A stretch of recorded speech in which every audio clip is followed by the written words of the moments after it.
Le thème de mon enseignement, toujours dans le livre d'Apocalypse, c'est qui sont les 24 vieillards de l'Apocalypse. Tu peux le dire à ton voisin de gauche, qui sont ton voisin de droite, ton voisin de devant, ton voisin de derrière, seulement ton voisin qui a un visage apocalyptique.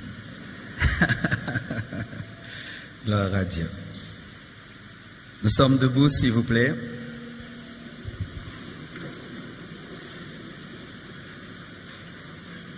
Qui a déjà reçu un enseignement sur les 24 vieillards, qui lève la main?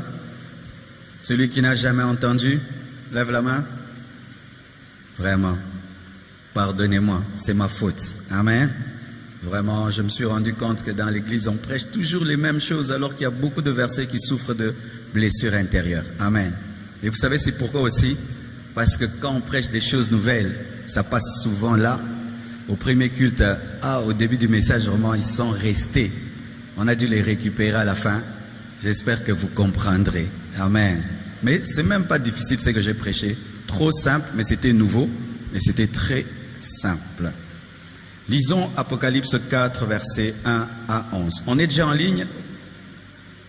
Oui? Ok. Après cela, je regardai et voici une porte était ouverte dans le ciel. La première voix que j'avais entendue comme le son d'une trompette et qui me parlait, c'est Jésus qui parlait, et dit, monte ici et je te ferai voir ce qui doit arriver dans la suite. Aussitôt, je fus ravi en esprit. Et voici, il y avait un trône dans le ciel. Et sur ce trône, quelqu'un qui était assis. Dans la Bible, rarement on décrit le Père. Mais ici, il y a comme une description du Père. Mais quand tu lis, tu te rends compte qu'on ne peut pas le décrire. Écoutez la description qu'on donne du Père. Celui qui était assis avait l'aspect d'une pierre, de jaspe et de sardoine. C'est tout. On ne peut pas le décrire. Amen. En soi, Dieu est lumière. Quand tu veux dire Dieu est comment, c'est une lumière lumineuse, très lumineuse, lumineusement lumineuse. Amen. Parce qu'il habite une lumière que personne ne peut voir et n'a vue. Dieu est lumière. Et le trône était environné d'un arc-en-ciel semblable à de l'émeraude. Autour du trône, je vis 24 trônes. Et sur ces trônes, 24 vieillards assis, revêtus de vêtements blancs et sur leurs têtes des couronnes d'or. Du trône sortent des éclairs, des voix et des tonnerres. Devant le trône brûlent 7 lampes ardentes qui sont les 7 esprits de Dieu. Quand on dit 7 esprits de Dieu, ce n'est pas qu'il y a 7 Saint-Esprits, mais le chiffre 7, c'est le chiffre de la plénitude, parlant de la plénitude de l'Esprit, de la perfection du Saint-Esprit. J'enseignerai à ce sujet d'ici là. Il y a encore devant le trône comme une mer de verre, semblable à du cristal. Au milieu du trône et autour du trône, il y a 4 êtres vivants, remplis Dieu devant et derrière. C'est l'omniscience de Dieu, reflétée par ses yeux. Et le premier être vivant est semblable à un lion, la royauté de Jésus. Le second être vivant est semblable à un veau, Jésus le serviteur qui souffre. Le troisième être vivant a la face d'un homme, Jésus-Christ le Fils de l'homme. Et le quatrième être vivant est semblable à un aigle qui vole, Jésus-Christ le Fils de Dieu. Mais il s'agit de 4 chérubins ou de 4 séraphins qui représentent les 4 facettes de Jésus-Christ.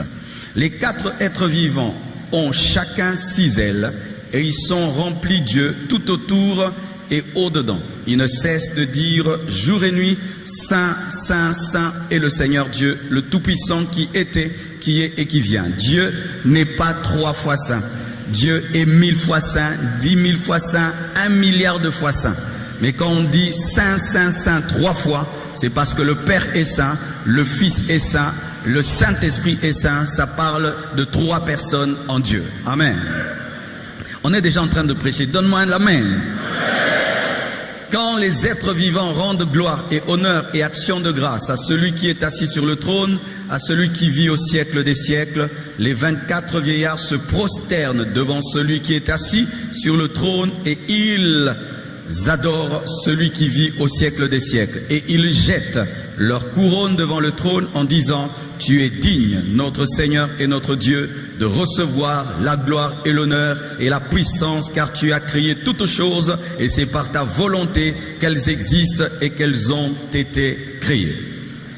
Terminons avec ce qu'on appelle le cantique de la rédemption. Dites le cantique de la rédemption. C'est le cantique chanté par les 24 vieillards. C'est important de savoir que c'est un cantique de la rédemption, ça va nous aider dans le message. Apocalypse 5, 7 à 14. Il vint et il prit le livre de la main droite de celui qui était assis sur le trône. Quand il eut pris le livre, les 4 êtres vivants et les 24 vieillards se prosternèrent devant l'agneau, tenant chacun une harpe et des coupes d'or remplies de parfums qui sont les prières des saints. Les parfums sont les prières des saints, on n'a plus besoin de parfum pour prier. Alléluia. Si le parfum c'est la prière, je n'ai plus besoin de parfum pour prier. Si tu vas quelque part, on te dit amène le parfum pour la prière. Les parfums spéciaux pour la prière, le parfum c'est la prière déjà. Donc j'ai pas besoin encore de parfum. Amen, hein? Dans le Nouveau Testament, on n'a pas besoin de parfum pour prier. Amen. Et il chantait un cantique nouveau en disant: tu es digne de prendre le livre et d'en ouvrir les sceaux, car tu as été immolé et tu as racheté pour Dieu par ton sang les hommes de toute tribu, de toute langue, de tout peuple, de toute nation. Tu as fait d'eux un royaume et des sacrificateurs pour notre Dieu, et ils régneront sur la terre. Alléluia.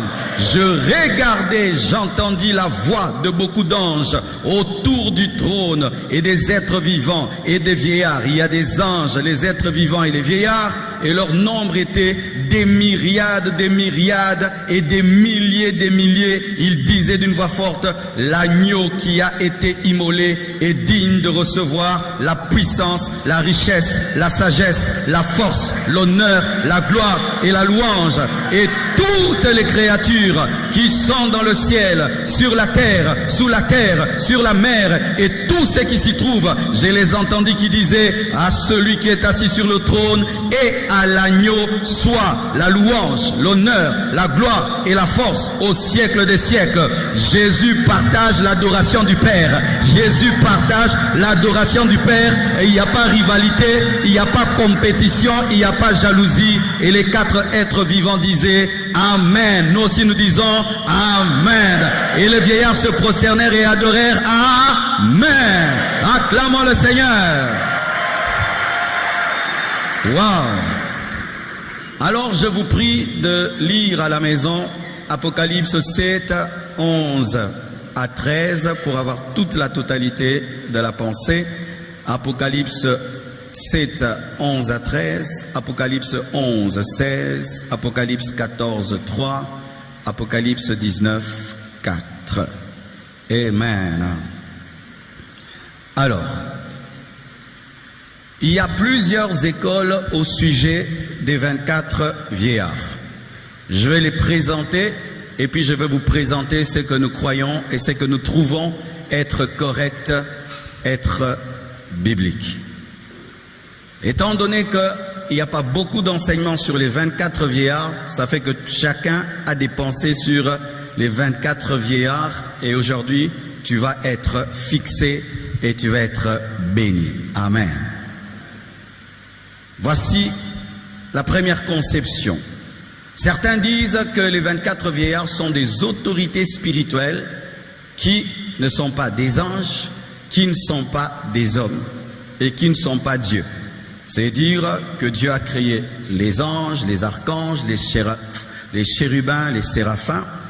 Et ici, il a créé les 24 vieillards comme étant des autorités qui ont toujours été là autour de son trône pour régner, pour diriger avec lui. Qui croit cela? Levez la main si c'est ce que vous avez toujours cru. Levez la main si c'est ce que vous croyez. Il n'y a pas de prison pour ceux qui lèvent la main. Ok. C'est faux. D'autres croient que les 24 vieillards sont des anges, parce qu'ils sont autour du trône, donc s'ils sont au ciel, donc c'est doit être des anges. Qui croient que les 24 vieillards sont des anges? Levez la main. Levez bien la main. C'est faux. Amen. D'autres disent que les 24 vieillards sont des assistants humains qui ont toujours été avec Dieu dans son royaume. Ce sont des hommes qui ont toujours été avec Dieu comme des anges. Qui croient cela, que les 24 vieillards sont des hommes qui ont toujours été avec Dieu comme les anges pour diriger? Levez la main si c'est ce que vous croyez. C'est faux. D'autres croient que c'est la fusion, comme c'est le chiffre 24, 12 tribus d'Israël, 12 apôtres de Jésus-Christ, 12 patriarches et 12 apôtres. Quand tu prends 12 plus 12, ça fait 24. Pour eux, c'est la fusion des 12 apôtres et des 12 patriarches d'Israël qui donnent les 24 vieillards. Qui croit cela? Levez la main. C'est faux. Alors il y a qu'est-ce qui est vrai?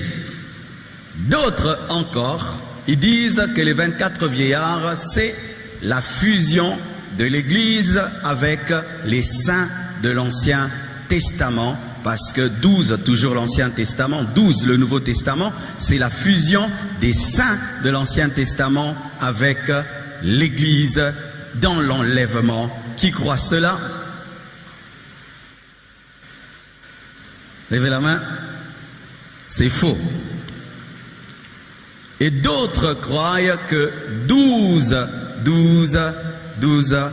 24, ça je vais dire à la fin. C'est ce que je crois.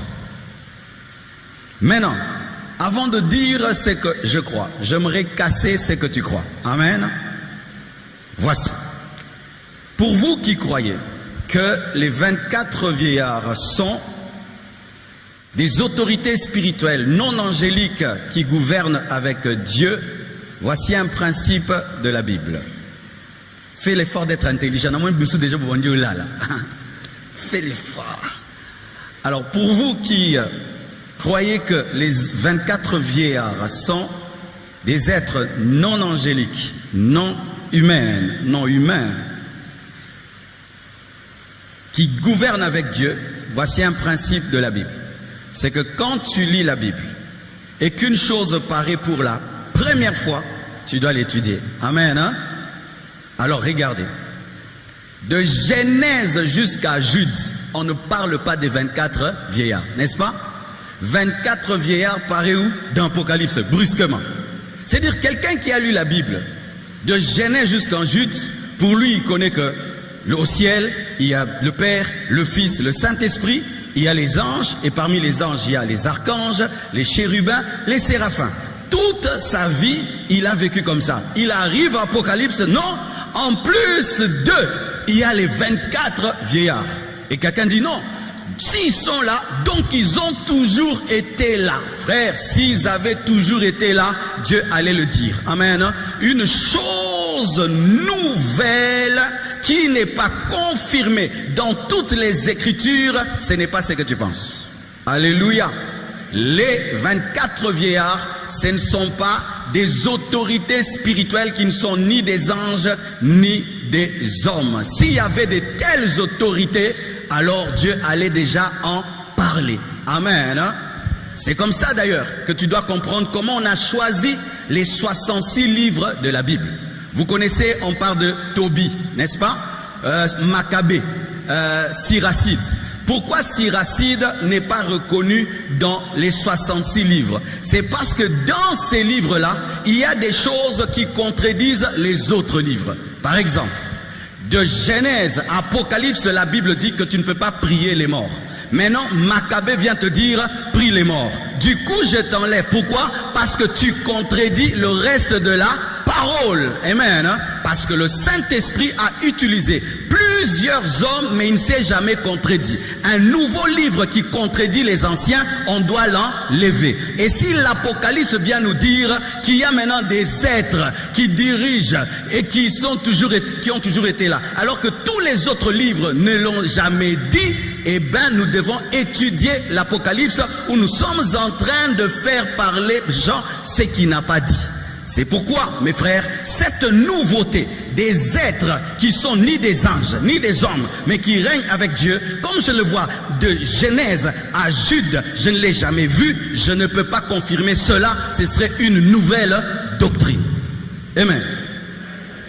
Deuxièmement, les gens qui disent que ce sont des hommes, c'est-à-dire des hommes qui ont toujours été avec Dieu avant même que Jésus-Christ ne vienne, ne comprennent pas ceci, c'est que lorsque la prophétie est donnée à Jean, la prophétie parlait du passé, du présent et du futur, et les 24 vieillards ne sont pas dans le passé, ils sont dans le futur. Amen.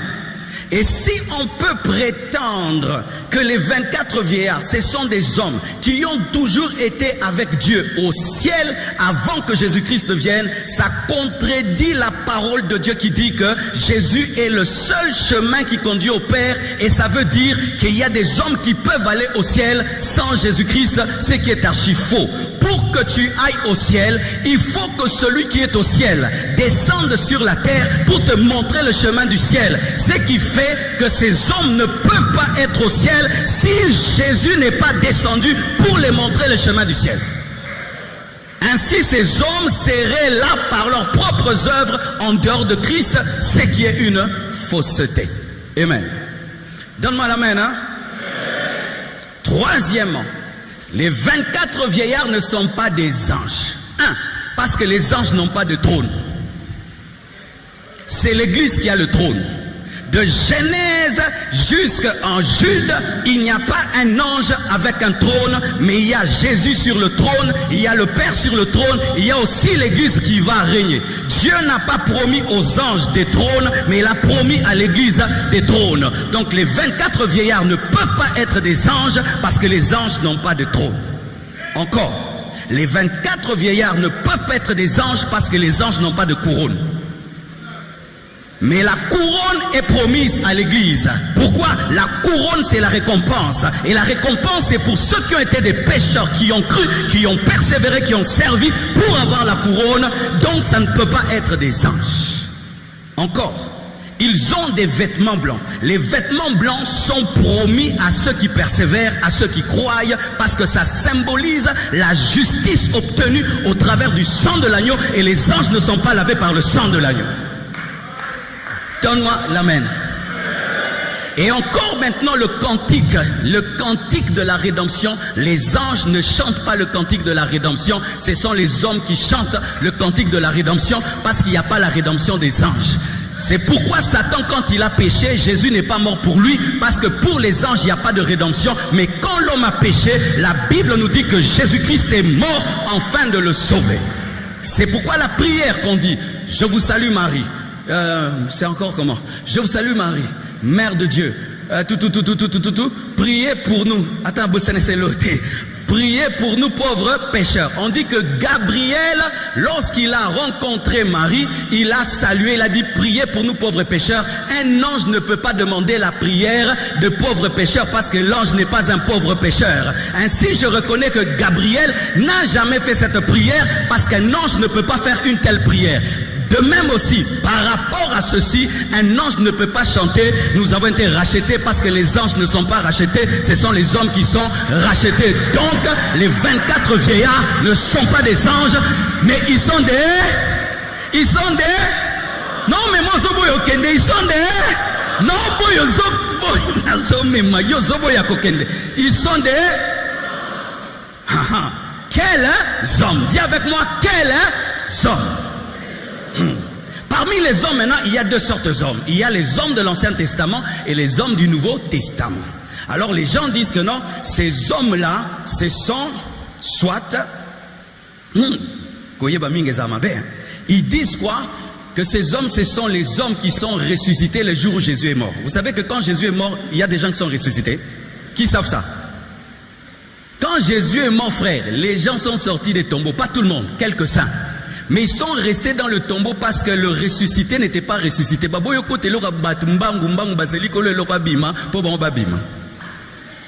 En français.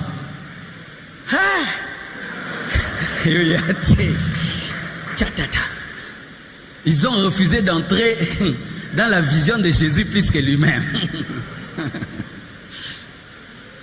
Quand Jésus meurt, les saints, certains saints de l'Ancien Testament ressuscitent, mais ils ne sortent pas dans la ville, ils restent dans le tombeau pendant 3 jours. Quand Jésus ressuscite, eux aussi sortent maintenant dans la ville, ils apparaissent. La Bible dit ils apparaissent.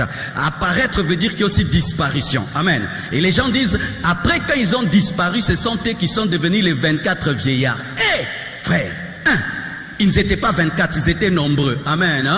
Pour ma part, voici ce qui s'est passé. Lorsque Jésus-Christ est mort et il est ressuscité, il a fait le transphasage des saints de l'Ancien Testament qui étaient dans le bon séjour de mort appelé saint d'Abraham, et il les a amenés dans le paradis. Et comme ils étaient en train d'y aller, ils ont fait l'escale pendant quelque temps parmi les hommes, le temps d'y aller, afin de prouver que Jésus est la résurrection et la vie, et qu'il est capable de ressusciter et de donner la vie aux autres, mais ils ne sont pas devenus les 24 vieillards. Amen. Donne-moi la main, donne-moi la main. Au deuxième culte, vous comprenez mieux que c'est du premier culte.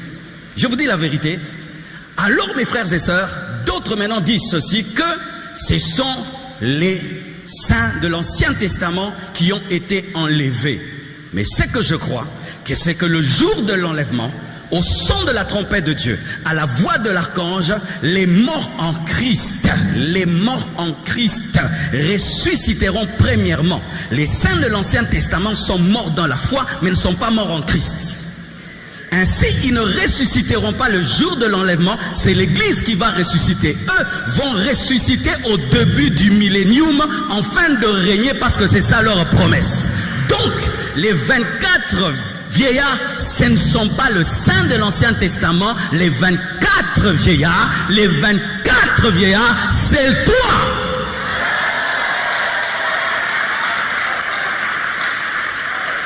Les 24 vieillards, c'est l'Église. Comment? Il est écrit que tu as fait d'eux un royaume de sacrificateurs. Et la Bible dit que l'Église est quoi? Nous sommes un royaume de sacrificateurs, un sacerdoce royal. La robe, c'est la sacrificature, le trône, c'est la royauté, la couronne, c'est la royauté. Alléluia. Frère, les 24 vieillards, c'est la dimension de l'Église. Dans l'éternité, nous régnerons avec Jésus-Christ, nous dominerons avec Jésus-Christ, et nous allons servir à côté de lui. Hey, maintenant, pourquoi 24? 24, c'est le nombre de personnes qui travaillent à côté du souverain sacrificateur. Ok, je vous donne le verset. Yes. Oh, dis j'aime la parole. 1 Chronique 24, 1 à 4. 1 Chronique 24, 1 à 4. Vous allez voir. 1 Chronique 24, 1 à 4. Rapidement. Ok, on y va.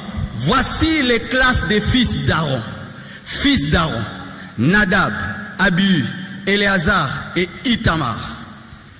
Nadab et Abihu moururent avant leur père sans avoir de fils, et Éléazar et Ithamar remplirent les fonctions du sacerdoce. Oui.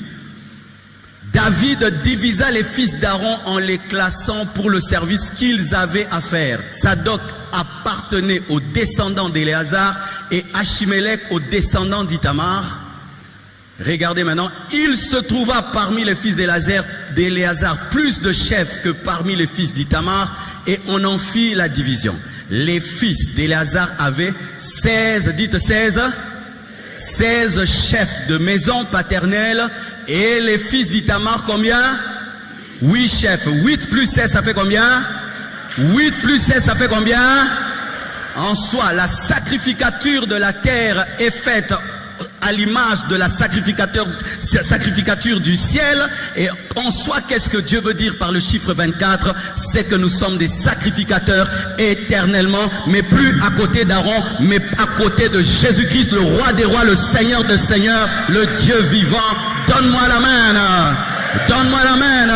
Nous sommes les 24 vieillards. Nous sommes les 24 vieillards. Nous sommes les 24 vieillards. Et 24 vieillards. Pourquoi vieillards? Vieillard, c'est la sagesse. Vieillard, c'est le prêtre. Dans la parole qu'on dit vieillard, c'est un prêtre.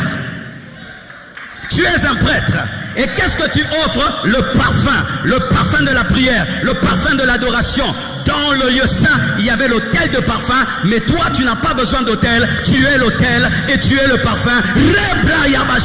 Parfum. Donne-moi la main. Oh, merci Seigneur. Qu'est-ce que cela nous enseigne? Cela nous enseigne une chose, l'humilité dans la grandeur. Malgré qu'ils ont la couronne de gloire, ils ont des trônes, ils sont arrivés dans l'éternité, ils continuent d'adorer. La plupart des gens, quand ils arrivent, ils se retournent contre celui qui les a mis, mais eux, malgré qu'ils sont mis, ils continuent à adorer. Ils continuent les habitudes terrestres au ciel alors qu'ils sont déjà au ciel. Et ils continuent la discipline qu'ils avaient lorsqu'ils n'avaient rien alors qu'ils ont tout. Cela nous enseigne l'humilité dans la grandeur. L'humilité dans la grandeur. L'adoration dans la grandeur. Même si Dieu te bénit, c'est comme s'il t'a pas béni. Même si Dieu t'a élevé, c'est comme s'il t'a pas élevé. Tu demeures humble. Et tu n'es pas conscient de la couronne, tu es conscient de celui qui est au milieu. Alléluia. Même si Dieu t'a béni, tu es comme s'il ne t'a pas béni. Même si tu es intelligent, tu es comme si tu n'es pas intelligent. Parce que ce qui est important, ce n'est pas la couronne, ce n'est pas ton trône, c'est celui qui est au milieu. Au milieu, au milieu. Le Seigneur te demande de jeter ta couronne afin qu'il te donne une autre couronne. Le Seigneur te demande de ne pas être conscient de ta bénédiction afin qu'il continue à te bénir. Le Seigneur te demande, même si tu as un trône, oublie ton trône afin que tu restes sur le trône. Ce sont les gens qui jettent la couronne, qui gardent la couronne. Ce sont les gens qui quittent le trône, qui restent sur le trône. Ce sont les gens qui sont humbles, qui restent dans l'élévation. Si tu veux que Dieu t'établisse, vis dans l'humilité, vis dans l'humilité, vis dans l'humilité, vis dans l'humilité. Zamba tomolio okiti, atomoli lisusu, okiti lisusu, atomoli lisusu, okiti lisusu, atomoli lisusu. Le Seigneur te demande l'humilité. Donne-moi la main. Donne-moi la main. Et la Bible dit qu'est-ce qu'ils font? Ils s'aprosternent et puis ils jettent la couronne. Mais quand tu jettes la couronne, Dieu ne veut pas aussi que tu aies une tête vide. Il met une autre couronne. Tu jettes la couronne. Dieu met une autre couronne. Tu jettes la couronne. Jette la couronne intellectuelle, tu auras la couronne financière. Jette la couronne financière, tu auras la couronne de l'onction. Jette la couronne de l'onction, tu auras la couronne sociale. Jette la couronne sociale, tu auras la couronne intellectuelle. Jette. Donne-moi la main. Donne-moi la main. Ce que tu as vu, ce n'est pas tout. Beaucoup arrivent. Ce que tu as vu, ce n'est pas tout. Il y a beaucoup de choses. Ce que tu vis, c'est un test.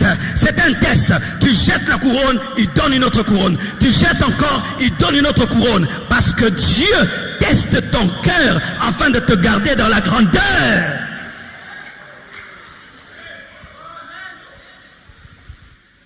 Regardez, ils sont assis sur le trône. Ils ont une couronne. Mais qu'est-ce qu'ils font? Ils racontent leur histoire. Les ingrats ont une courte mémoire. Les adorateurs se souviennent de tout. Je répète, les ingrats ont une courte mémoire, mais les adorateurs se souviennent de tout.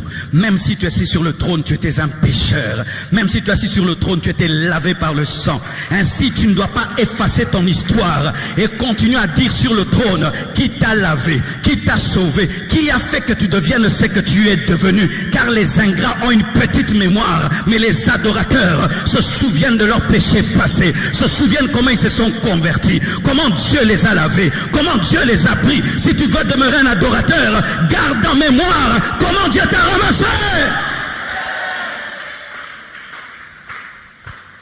Je n'oublierai jamais quand j'ai commencé la compassion avec 3 personnes.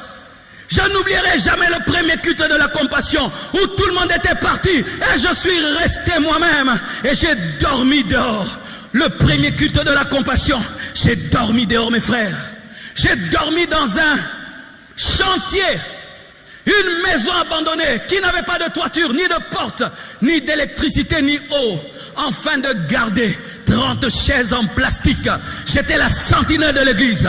La sentinelle de l'église. Je dormais sur un banc pour garder 30 chaises. Chaque fois que je vois des stades se remplir, on me reçoit comme un président. Je me souviens que j'étais la sentinelle de la compassion. Et cela fait de moi un adorateur. Que Dieu t'élève ou pas, quand tu sais d'où tu viens, tu restes humble. Que Dieu t'élève ou pas, quand tu connais ton histoire, tu restes humble. Que Dieu te bénisse ou pas, quand tu connais ton histoire, tu gardes l'humilité. Mantelebrochaya. Combien de personnes sont tellement conscientes de leur couronne, il ne peut pas s'agenouiller parce qu'il est bien habillé. Il ne peut pas s'agenouiller parce qu'il a laissé une voiture dehors. Il ne peut pas s'agenouiller parce que maintenant il a l'argent. Il ne peut pas s'agenouiller parce qu'il est connu.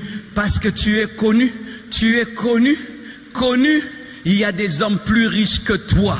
Des milliardaires qui adorent Dieu. Il y a des gens 10 fois plus intelligents que toi qui adorent Dieu. Il y a des gens qui ont 1000 fois ce que tu as et qui adorent Dieu. Toi, tu as seulement fini les études et puis tu viens à l'église ici comme si tu es le plus grand professeur de mathématiques alors que tu n'es rien du tout. Tu n'es rien du tout. Tu n'es rien du tout. Tu n'es rien du tout. Tu n'es rien du tout. Tu n'es rien du tout. Tu n'es rien du tout.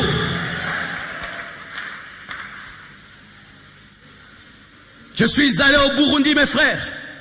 On m'invite au palais présidentiel, voir le président. Il m'invite manger et prier.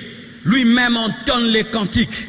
Lui-même chante et danse. Il s'était même foulé la cheville parce qu'il avait joué au football. Mais malgré qu'il avait une cheville cassée, il dansait pour Dieu. Et le maire de la ville me dit, pasteur, prie, s'il pleut ici, le président n'arrête jamais le culte. Et il dit, la pluie ne peut pas arrêter l'adoration. Et quand il pleut, il se mouille. Les gouverneurs se mouillent. Les ministres se mouillent. Pourquoi il a cette dimension? Il sait que Dieu l'avait pris dans le maquis. Il sait qu'il est un militaire. Il sait qu'il est un étudiant. Et s'il est devenu président, c'est la grâce de Dieu. C'est la grâce de Dieu. Jette ta couronne et adore Dieu. Jette ta couronne et adore Dieu. Oublie ton rang, oublie ton niveau, oublie ton titre, oublie tes bénédictions. Jette ta couronne. Oh, shalaramasentelebroya shaya. Regardez Jésus. Il peut marcher sur un anon. Mais cet anon marche sur les vêtements. Jésus n'a jamais marché sur les vêtements. C'est l'anon qui a marché sur les vêtements. Pourquoi il laisse l'anon marcher sur les vêtements? Parce qu'il n'est pas conscient des vêtements.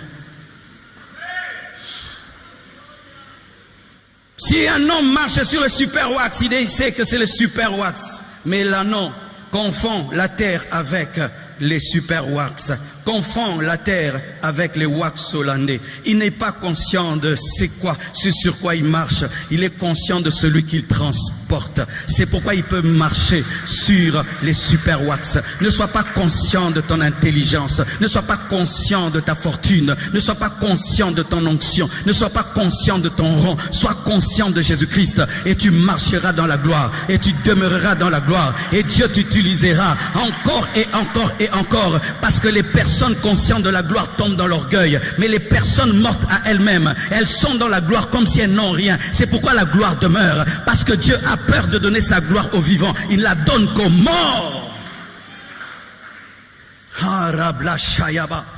Et regardez, quelqu'un dans la parole l'avait compris. David devient roi.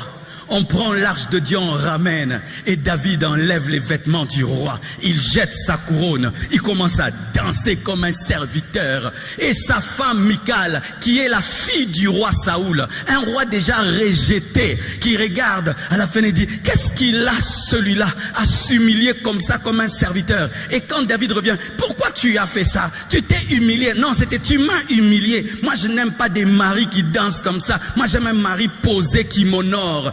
Et David lui dit, moi, Dieu m'a choisi lorsque j'étais derrière les brebis de mon père. Quand je sentais l'odeur des brebis, Dieu m'a choisi. Maintenant que j'ai l'odeur royale, pourquoi je ne danserai pas? Et la Bible nous dit que Dieu a frappé Michal de stérilité, mais David est mort sur le trône. Lorsque tu as conscience de la couronne, tu vas attraper la stérilité spirituelle, la stérilité sociale, la stérilité ministérielle. Mais quand tu adores Dieu et tu t'humilies malgré la gloire, tu iras de gloire en gloire, de gloire en gloire, de gloire en gloire. Et donne-moi la main. Et si quelqu'un te combat, Dieu le frappera. Craignez les hommes humbles, ils sont intouchables.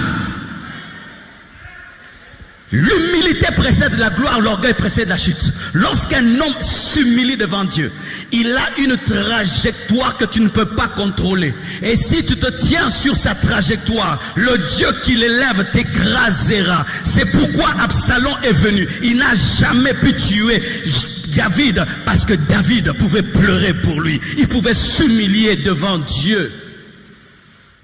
Lorsque tu vis dans l'humilité, ton élévation est intouchable. Deviens seulement orgueilleux. Il va t'arriver ce qui est arrivé à Lucifer, la précipitation. Quiconque s'enfle, quiconque a conscience de sa couronne est toujours précipité. Vous savez pourquoi est-ce que Lucifer a été précipité? Il était conscient de son trône, il était conscient de sa couronne, c'est-à-dire il était conscient de son intelligence, de sa sagesse, et il a dit, je ne veux plus donner la gloire à Dieu, la gloire me revient. C'est alors que Dieu l'a précipité. Lorsque tu cesses d'adorer Dieu, tu cesses à regarder Dieu, tu vas commencer à t'adorer, tu vas commencer à te regarder. Ah, je suis riche, hein? Ah, je suis intelligent, ah, je suis connu, hein? Ah, je suis une autorité, ah, moi je suis terrible, hein? Plus tu te regardes, tu cesses de regarder celui qui doit t'humilier. Donnez-moi la main. Donnez-moi la main. Vous savez, la semaine passée, j'ai posé la question à mes gardes. J'ai dit, pourquoi dimanche au deuxième culte, quand j'arrive ici, et je dis Alléluia, les gens crient, ils ont la vie, Alléluia. Alléluia. Mais quand j'arrive là-bas, c'est un peu modéré. Ils m'ont répondu, non pasteur, c'est pas les démons. Là-bas, il y a trop de responsables.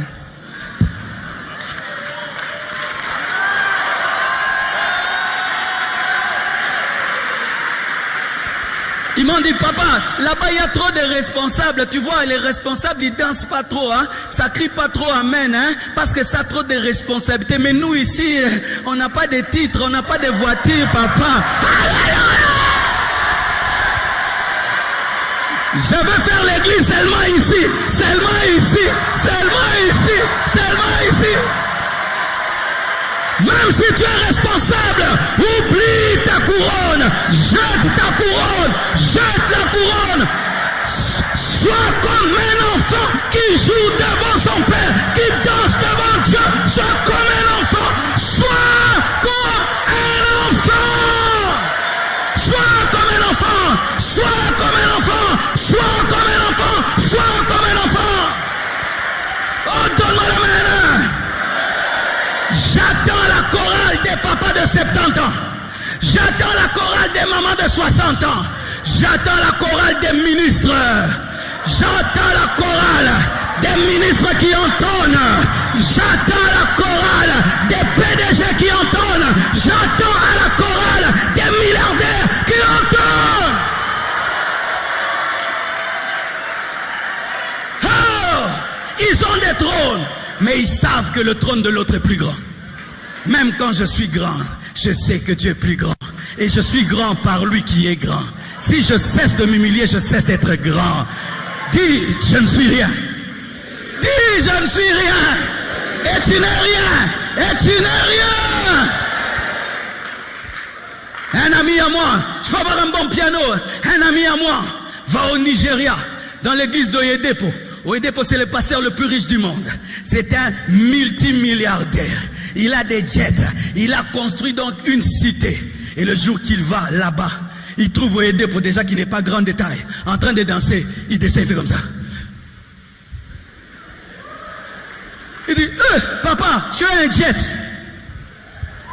Papa, tu es multimilliardaire. Papa, tu as construit l'université. Papa, tu es le pasteur le plus connu du monde. Depuis, il est toujours en haut. Il est toujours en haut. Il est toujours en haut. Il est toujours en haut. L'orgueil précède la chute. L'humilité précède la gloire. L'humilité précède la gloire. Tu veux la gloire? Sois humble. Tu veux la gloire? Sois humble. Tu veux la gloire? Sois humble. Tu veux la gloire? Sois humble.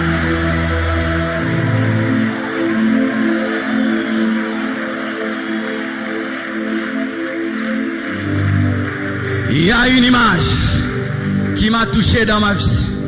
Un jour, j'entre dans la chambre de papa. Je trouve mon papa, le caïd, le coriace, agenouillé devant son lit. Je fais, viens tout nasi. Afukami. Nanya fukami si. Viens tout nasi. Nanya koki papa yo. Hey, Jésus, Zamakas, viens tout nasi. Quand j'ai vu ça, j'ai dit, je dois être humble dans ma vie. Qui lui a appris? Parce que c'était un bébé spirituel, que quand on devient chrétien, on doit s'agenouiller, on doit s'humilier. Qui lui a appris cela? Le Saint-Esprit. Lui a dit, à genoux. Et il priait toujours à genoux, frères et sœurs. Un des grands missionnaires dans le monde. On l'a envoyé, il n'avait pas l'intelligence, il n'avait pas les moyens. Mais il a fait l'une des plus grandes missions dans le monde. Il a dit, comment tu es arrivé? Il a dit, j'avançais à genoux. J'avançais à genoux. Dans l'œuvre de Dieu, on avance à genoux. Cette église, elle est bâtie à genoux. Chaque phase de ce ministère, c'est à genoux. Chaque prédication, c'est à genoux. Chaque percée, c'est à genoux. Chaque âme gagnée, c'est à genoux. Je suis debout pour te prêcher, mais ma vie, c'est à genoux. C'est à genoux. Et tu sais, quand tu fais des grandes choses à genoux, tu ne vas jamais te trouver grand. Parce que tu es petit à tes yeux. Tu sais que tu as tout. À genoux. Soyez à genoux. Mais d'abord dans vos cœurs. Pas d'abord physiquement, mais d'abord dans vos cœurs. Soyez humbles. Ne soyez jamais grands à vos propres yeux. Ne vous trouvez jamais extraordinaire. Personne n'est extraordinaire. C'est seulement celui qui est au milieu qui est extraordinaire. Nous sommes des ordinaires qui bénéficions de la présence de l'extraordinaire. Finir. Mais ils ont le même langage. Vous savez, là où il y a la division, c'est là où il y a la grandeur. Quand on devient grand, moi je pense, moi je chante le même cantique. Tous chantent le même cantique. Tous ont la même doctrine. Église Compassion, nous sommes maintenant à 50 extensions, je crois, d'ici là. 20 000 membres dans le monde entier. D'ici là, on va atteindre 100 extensions, 100 000 membres. Il y aura des ministres ici. Il y aura des présidents ici. Oh, je vous dis la vérité. Des grands professeurs d'université. Pour ceux qui étaient au début de cette église, c'était l'église des enfants. Moi, on m'appelait le pasteur des enfants. La moyenne d'âge à la Compassion, c'était 12 ans, 13 ans. Mon père me disait, mais qu'est-ce que tu fais? Mais aujourd'hui, c'est devenu une église des papas, des mamans, des couples. Mais d'ici là, vous deviendrez encore plus grands. Mais quand nous allons devenir plus grands, nous devons rester unis. Parce que Dieu nous donne sa gloire pour être un. Sa gloire pour être un. Je vous supplie que la gloire qui arrive ne nous divise pas. Demain, je t'envoie. Tu ouvres une église. Tu as 10 000 membres. Tu es toujours soumis à ton Père. Dieu te donne toute une nation. Tu es soumis à ton Père. C'est pourquoi j'aimerais dire, la gloire qui divise n'est pas de Dieu.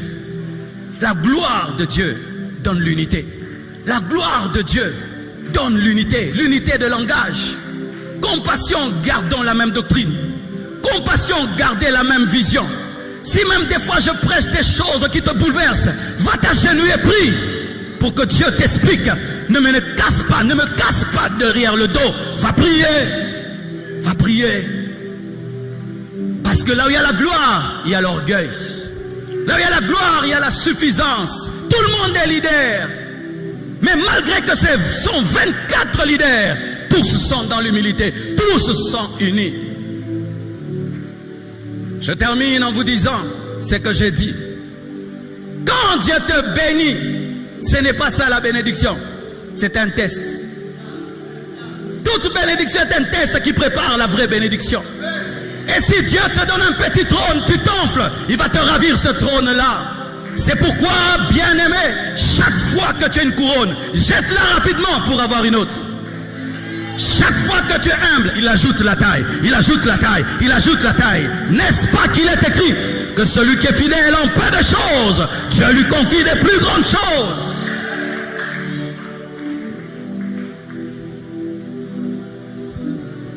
Désormais, quand tu liras la Bible sur les 24 vieillards, sache qu'il s'agit de toi. Désormais, quand tu liras la Bible, parlant des 24 vieillards, apprends l'humilité, apprends l'adoration, apprends l'unité.